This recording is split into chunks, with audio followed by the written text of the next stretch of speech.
My name is Shawn Rodin, and welcome to Deeper Thoughts. Today, let's dive into the topic of modern media and podcasting. The term podcast was first used in 2004 and combines iPod, or Apple's portable media player, and broadcasting. One of the first public podcasts was launched in September 2004 by Adam Curry, who started his own show, Daily Source Code, in which he talked about his everyday life and current events. Today, there are over 5 million podcasts globally, with over 70 million episodes available. You can find a podcast about most any subject that interests you.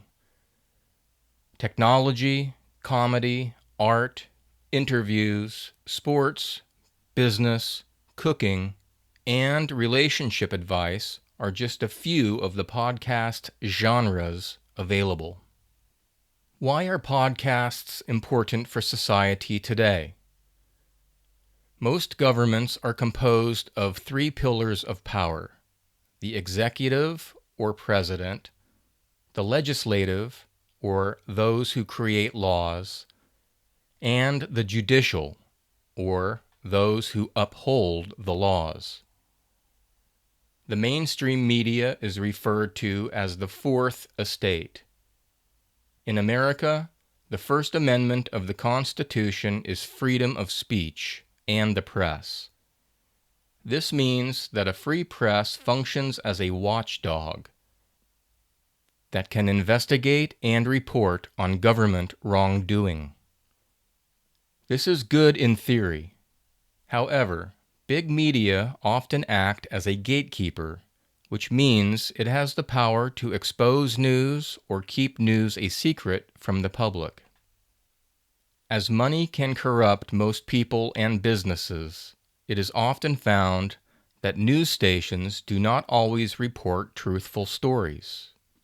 Many large media outlets are also biased or lean towards a particular side of politics. For example, CNN leans left, or Democratic, and Fox News leans right, or Republican. As society's trust in large media lessens, more and more people are becoming citizen journalists, taking to the streets with their phones and cameras to independently record events and report their stories through their own podcasts. This is good news, as it allows for more localized information to be available to the public. Podcasts also allow for a much longer format. In mainstream media, a guest is only interviewed for a short period of time. Podcasters often interview their guests for 1 or 2 hours.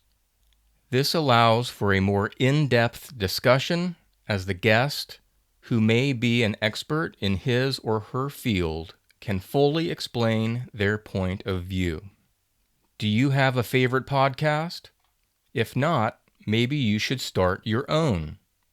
With a small investment in some basic equipment, you too could become the next popular podcaster. But if you prefer to just listen, it is important to remember one thing.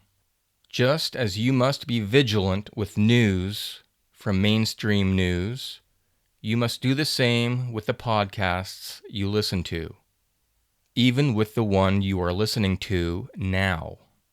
Don't believe a word I say. Do your own research and think about it. And know the source.